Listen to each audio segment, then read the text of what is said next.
नमस्ते। मैं डॉक्टर मयूरी पाटिल, आपका वेदांग आयुर्वेदा चैनल में स्वागत है।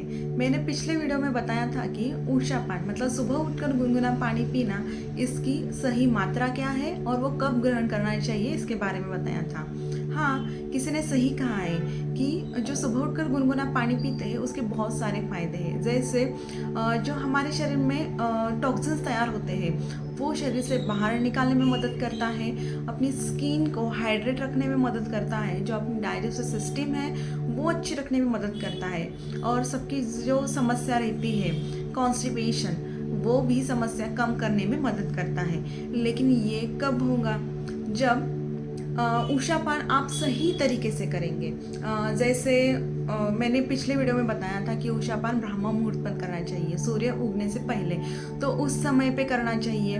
और जो अपनी सबकी फिजिकल एक्टिविटी है, क्योंकि आजकल सब सेडेंटरी लाइफस्टाइल, मतलब बैठे काम या कंप्यूटर पर काम करना, वॉकिंग है या कोई योगा है, एक्सरसाइज है, ये सबने बहुत कम करके रखा है। इसलिए फिजिकल एक्टिविटी उतनी नहीं होती और इसलिए डाइजेस्टिव सिस्टम भी अच्छी नहीं रहती और उतना पानी भी नहीं पचा पाती। इसलिए फिजिकल एक्टिविटी भी अच्छे से रहना चाहिए।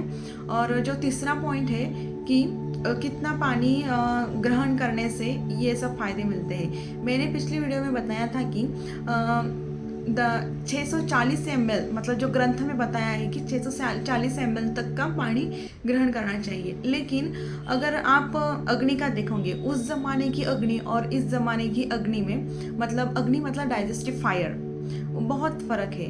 उस ज़माने में लोग 10 से 20 रोटियां इजीली खा जाते थे और पानी भी बहुत सारा पीते थे, और उनकी जो मेहनत है वो भी बहुत सारी रहती थी, इसलिए उनकी अग्नि अच्छी रहती थी और ज़्यादा रहती थी। लेकिन इस ज़माने में अगर आप अग्नि का देखोगे तो हम हार्डली 2 से 3 चपाती पचा पाते हैं और उतना पानी भी नहीं पचा सकते।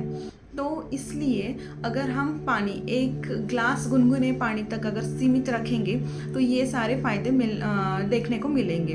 और वैसे भी इतना ही पानी क्यों?